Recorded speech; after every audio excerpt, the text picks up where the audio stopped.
Welcome to the Troubled Artists Podcast, Episode 29, Sarah Glees.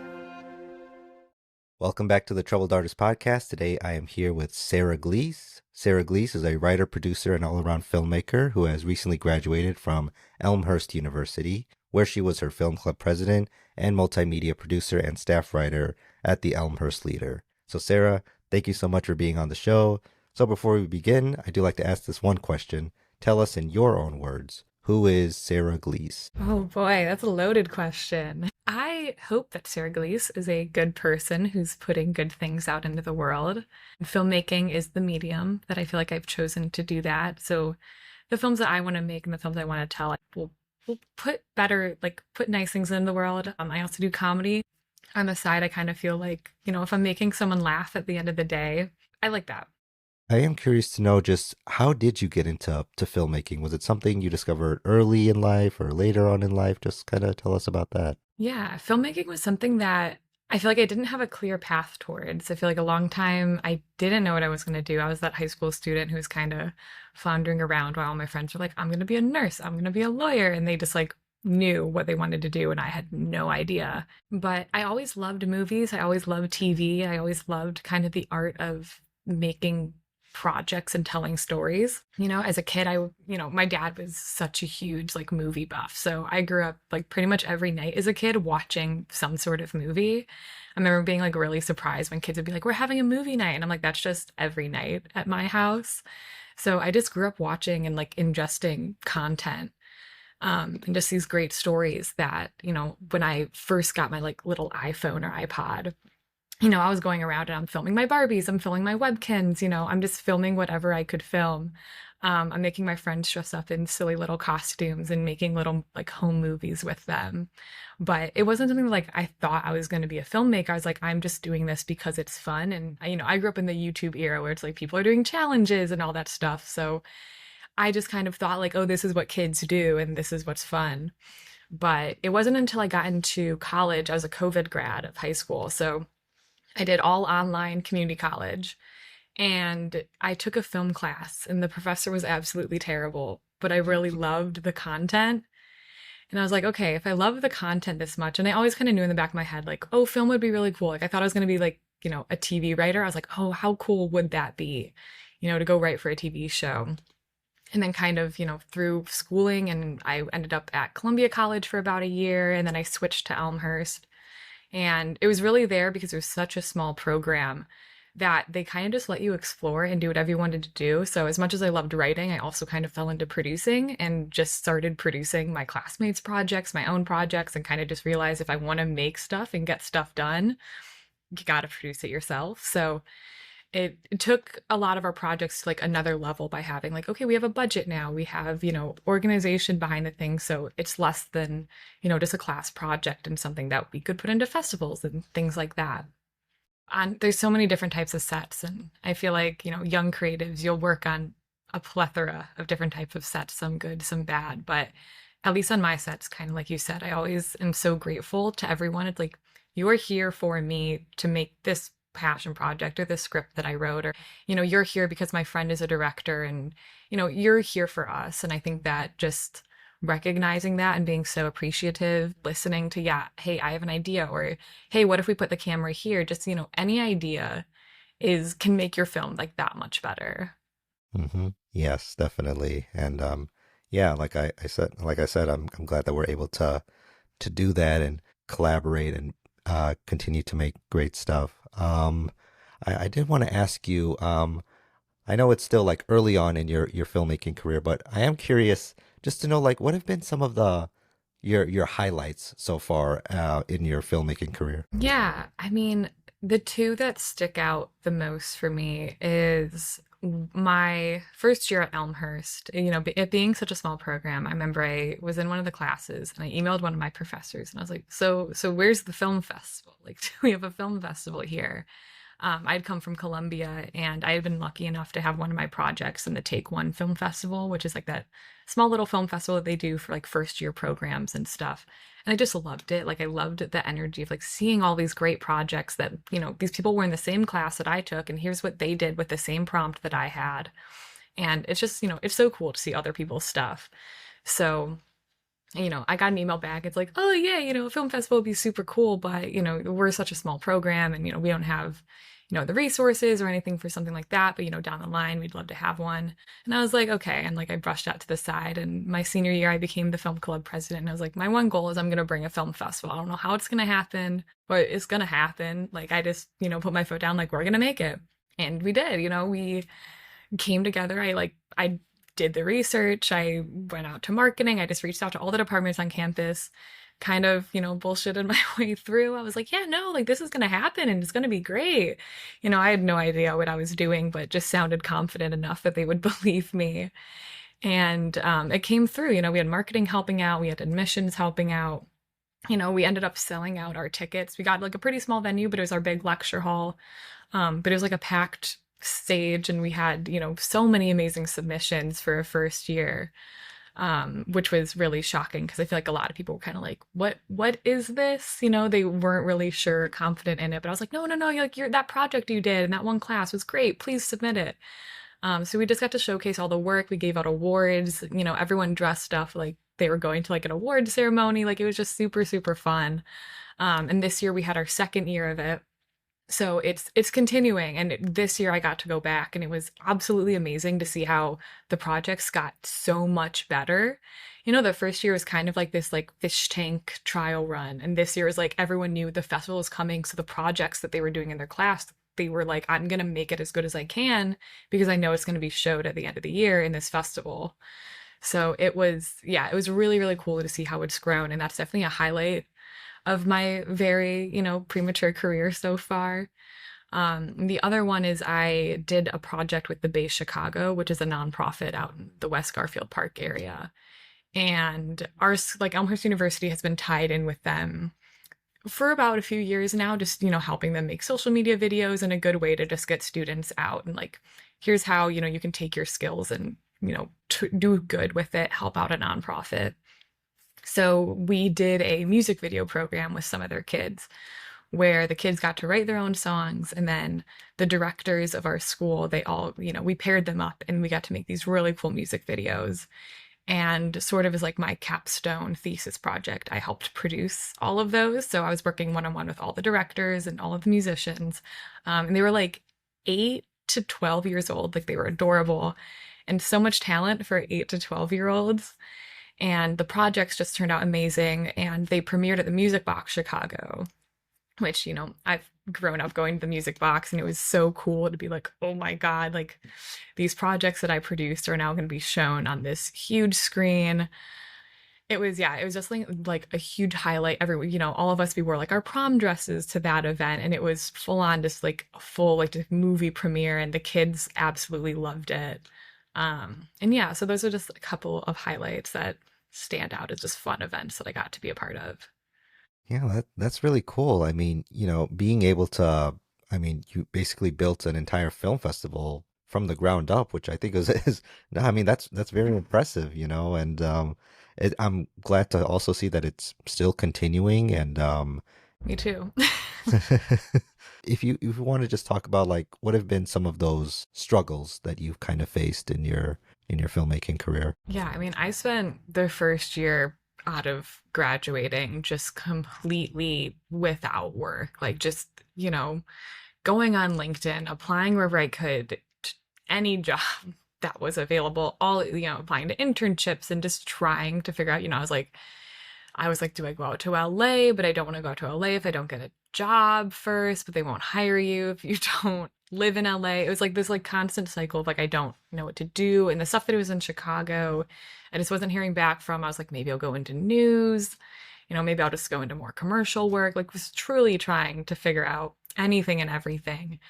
And finally, like I kind of just took a step back and I met with one of my professors, and I was like, I don't know what I'm doing or what I should be doing. And I feel like that's, very common. A lot of my friends graduated in the same, issue. They couldn't find work or they couldn't get on sets and stuff like that. So I just, was floundering around, but I don't know, this industry is a lot of luck. This industry truly is. It's who you know, and it's just, the serendipity of sometimes things happen. And so I just started, going to as many film events as I could. I went to Filmscape, and that's where I kind of ran into one of my old colleagues that, she was a producer on one of my very first short film sets that I ever went on. She was like, hey, like I'm working at this company now. We could use a PA. So that was like kind of a foot in the door. I made a post on Facebook, which surprisingly worked. And I got a few jobs off of just a random Facebook post.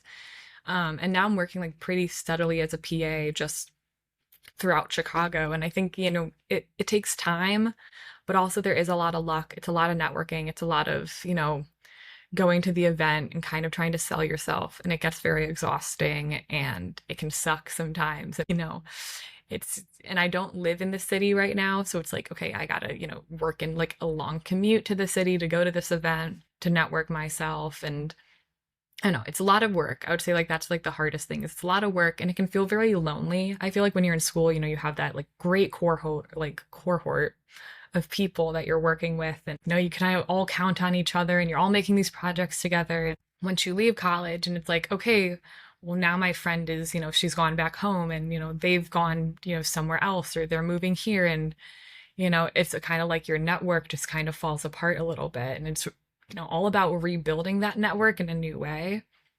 So yeah, I think a lot of it is, networking, just putting your name out there, make a Facebook post. And yeah, just talking with people. I feel like getting into comedy is also a really amazing, like the Chicago comedy group, like scene is just so fun. And I've met a lot of people just throughout that, and we'll make funny little skits and funny little shorts. And it kind of feels like that college energy again. So kind of just, finding your people and figuring out, even if your work isn't maybe what you want to do, where can you find that outlet? Yeah, definitely. Yeah, there's definitely a lot of challenges that can come with being a filmmaker in this industry. It's like you said, like there's for some people it's a long commute to places, or it's finding just the confidence to showcase your work, because we're always kind of questioning, oh, what if this, what if that, and sometimes we just gotta like, just suck it up and just put our work out there, and we may get some negative feedback, but we'll also get positive feedback, and that's what kind of drives us to just continue to go forward with this career. And it's really great, like you said, to just talk with people. I feel like people that have like that same interest can help build each other up. It helps them, it helps us. For sure. And I feel like this podcast is such a great outlet. I feel like this podcast kind of represents the Chicago film industry a little bit. I've heard things about LA, I've heard things about New York, Georgia, whatever. Chicago is very collaborative, is, from what I've noticed. Like there's competition, of course, but, if you find the right people, and I've found that there's a lot of the right people in Chicago, of people that are, willing to help you out. You help them out on a set, they're going to help you out on a set, just getting together. Of all the film fests I go on to, it's, everyone's hanging out. We're talking about, oh my God, I can't find work here at all. The lulls that happen, throughout the industry, you can all just kind of bond and come together. And like you said, just kind of talk about, we're all troubled artists. I think it kind of comes with the terrain of being an artist, but it's almost, like an itch you have to scratch. Like we can't not be artists. We're going to be creating in some way, even if the public won't see it right away. At some point, hopefully they will, as long as you keep pushing through. And yeah, I think just like finding your network and finding your people that'll kind of help you, and in turn you help them. I wanted to talk about just like, what are you working on like currently? Any projects do you have like in the works right now? Yeah, I have a short film that I'm working to get put together. It's in very, very early pre-production. It's based around a garden, so we won't be able to shoot it until May, maybe even pushing it to the summer, depending on, what our frost looks like this year. But yeah, it's sort of a, experimental type film. It does have like a linear narrative structure, but kind of following the tolls that a chronic illness can take on a person based on my own personal experiences.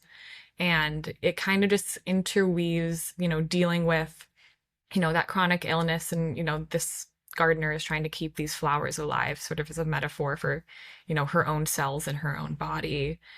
And it kind of just takes you through a journey. And, the resounding feeling that I want people to take away from it is sort of a hope, a hopefulness. And as hard as it can get. And I think that applies to, anyone dealing with anything in their life, whether it's chronic illness or financial struggles or just the millions of things that are happening in the world right now, unfortunately. And that's the goal of the short film, is just kind of like giving people hope. And it's like, yeah, as hard as it can get, it's like these plants and these flowers are going to keep growing. Nature is going to keep growing and finding a way, and taking inspiration from that in our own lives. And how can we be as resilient as a flower, sort of? That's really nice. And yeah, that's a really cool metaphor. Like, because we mentioned about like artists and finding ways to go and move past like these struggles that we face. Yeah, like as a flower, yeah, like they're able to still grow, finding a way to still grow with all the winter and all that stuff coming in. But then in the end, come summertime, it can blossom into something beautiful. Do you have any advice for any up and coming artist or filmmaker that are listening in on this podcast? Any advice that you wanna give out? Yeah. I mean, I feel like a lot of things that I was told when I was coming up, networking is super important. It's really hard. It definitely is, but networking and just finding people that you really mesh with, I think that's super important. And it doesn't have to be people in the industry. It's just having that support system of friends that, just kind of support your work, and maybe they're helping out here or there. I have plenty of friends that have like become stand-ins or just are like support on set. Having those people who are kind of cheerleading and rooting for you is super important, because it does get tough and the industry is getting tougher. I always say that, like, I don't think you're going to be able to kill film. It might change, it might look different, but it could just be hopefulness. But I'm like, I don't think you can kill film. And the hope is that it doesn't become a hobby. The hope is that it stays the industry that it is. And I think part of that is going to be, having that network and having those people who do surround you and do want to see, new films. You want to, go support your friends. Like, if your friend has a screening, like, go see it, because, they need the support. It's probably a great movie, so you should go see it. And, you're going to meet other people there. You're going to network. So networking can look different. It doesn't have to be, you're going every single weekend to, a filmmaker's breakfast or whatnot. But that's part of it too, looking up, maybe just being like, okay, once a month, I'm going to go to this event and I'm going to kind of market myself. And I think it's just kind of putting yourself out there. Like I said, like the Facebook posts and stuff can be helpful. The way that I did it is I posted a couple of pictures of myself. I've noticed that those are the most successful. I think it just adds a level of like human nature, and it's like, okay, here's a picture of me on set. So, they know that you have the experience if you've been on a set before. And just being as detailed as possible, just being like, here's everything I've done, here's the companies I've worked with, or even if you haven't worked with any companies, because I really didn't work with that many, just being like, oh, here's like the films that I worked on, and just listing the films. And they might not know what the films are, but it's going to show that you've been on a set before, that you kind of know what you're doing. And yeah, because a lot of PAing especially is like figuring out as you go. And if you start as a PA, you can hopefully make it to where you want to go, whether that's camera or production design or producing or writing or directing. Everyone has to start somewhere. And yeah, I would just say, don't give up. It's really hard. I feel like there's going to be a lot of pessimism. And I feel like in the coming years, I think there's going to be a lot of pessimism, unfortunately, towards the arts and towards filmmaking. Which is really unfortunate. But I would say, don't give up and try to kind of block out the noise that you might be hearing from other people, whether, maybe it's family members, maybe it's just people in the industry, because people in the industry right now, they have lots of things to say about filmmaking and where it's going and with AI and blah, blah, blah. And sometimes you just have to block out the noise and be like, I have a project that I want to make and I'm going to make it. Sometimes you have to be kind of ignorant to some of that stuff and just to get your project done. And hopefully then a lot more projects will get made and we won't have to worry about some of the other stuff. But I don't know. I don't know if that's helpful advice for anyone, but No, keep going. yeah, no, I mean that's great advice, like yeah, I mean at the end of the day, keep going, don't give up, and it may sound like kind of cliche, but sometimes we just got to hear that. You mentioned that the technology in film is constantly evolving and is constantly changing, what is your take on artificial intelligence, especially in like the filmmaking world. Yeah, I mean, I can't say I fully hate it because there's so many, I use Premiere Pro and there's a lot of things in Premiere Pro that are artificial intelligence. Even before we were calling it artificial intelligence, there's a remix feature, there's, auto syncing, there's, auto cutting, there's little tools. And that's kind of always been my philosophy towards AI is I think it's a tool and I don't want it to replace creativity. That doesn't mean it won't. I mean, they're already there's a good chance it might, but I think that there's something, people always talk about uncanny valley and stuff, and I think that there's a level of as good as AI is going to get in the future, I don't think it can replace humanity. Like I don't think it can replace like human emotion. I recently saw Begonia in theaters and it's like you watch those actors and you watch them performing and you can see it in their face and their eyes. And there's something about technology and AI that I don't think will ever be able to replicate that. And I stand pretty firm on it. Like I just don't see it being possible to replicate that level of humanity. So, big blockbuster movies in the future might be made up of completely AI actors and, who knows? But I think that like the films that mean so much to people, because they were like an indie feature that they saw at the right point in their lives, I don't think AI is going to be able to replace that.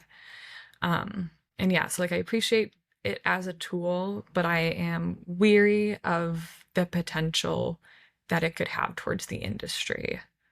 Yeah. And, I worry about it making filmmaking a hobby, which is something that I've heard from a lot of people, which, there's a lot of fears that like filmmaking won't go away, but because of AI, it might have to become a hobby, which means then that, it's exclusive. It's reserved for people who have the money to do it, which means that stories that from underrepresented communities, from people who we need desperately to hear stories from, may not be able to tell them.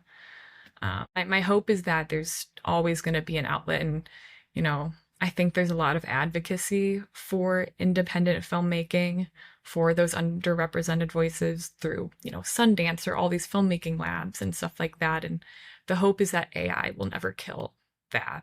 Challenge yourself to not use it. Like if you're, maybe using ChatGPT to come up with ideas or stuff, I would say challenge yourself to try not to. And one of the reasons I bring that up is AI, like I feel like you can't talk about AI without talking about the environmental ramifications. Like our planet just can't support AI, like the amount of water and the amount of land and just the usage that it's overtaking. It may not it just isn't feasible long term. Like it's just not feasible long term. And I guess there's like two ways that could go, but it likely will end in there needing to be some sort of regulation of AI. And I think that the people, the creatives that might overcome that regulation is the ones who, have been practicing not using AI. And I'm not saying never use it, because obviously that would be hypocritical because I use it all the time in Premiere Pro.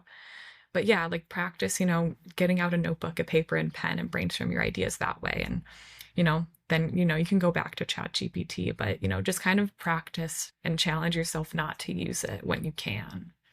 I did want to know, like, I know it's a sort of general question, but what is sort of your favorite film or films that have inspired you in your filmmaking career? Okay, I'll go Letterboxd top 4. Oh, that was good. Because I don't know if I could narrow it down to just one.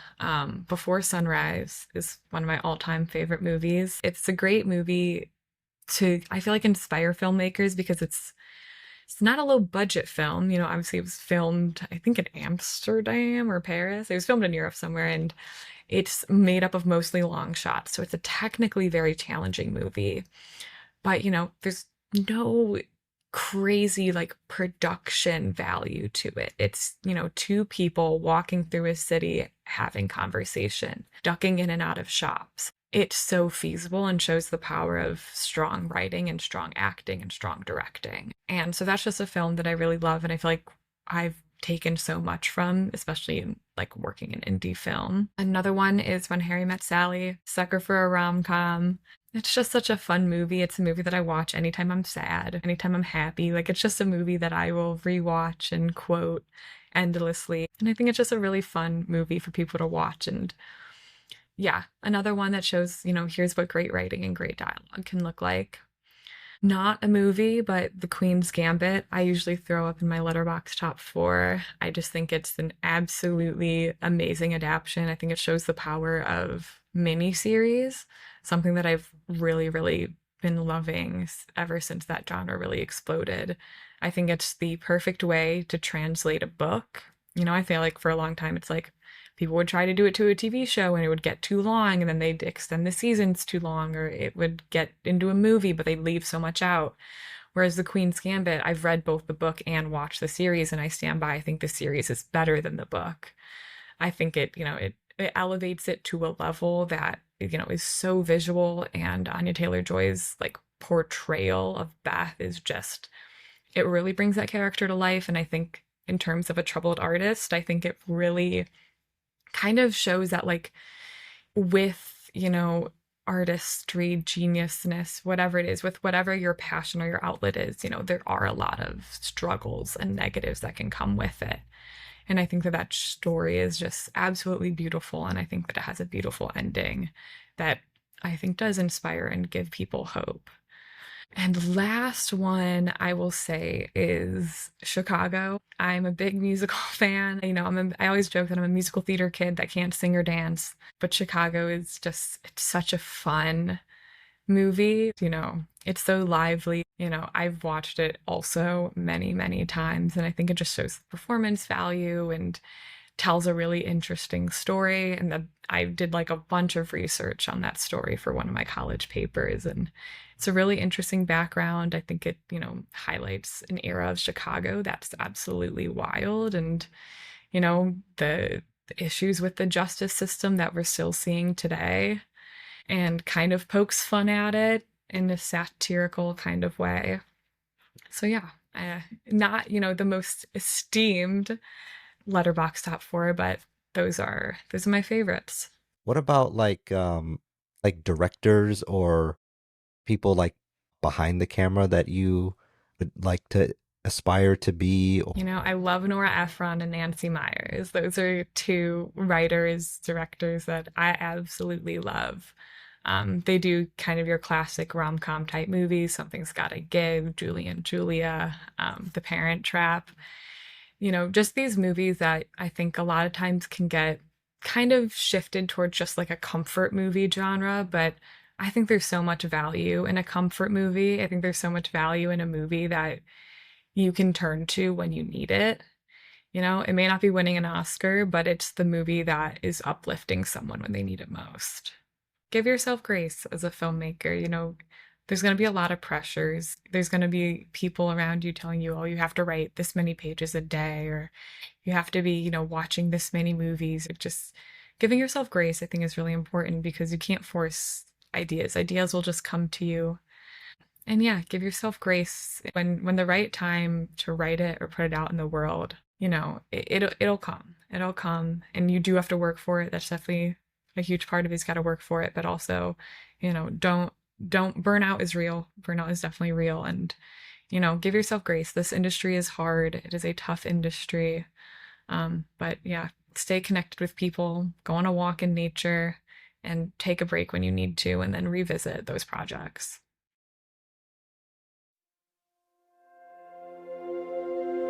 Thank you for tuning in to the Troubled Artists podcast. Have a great day.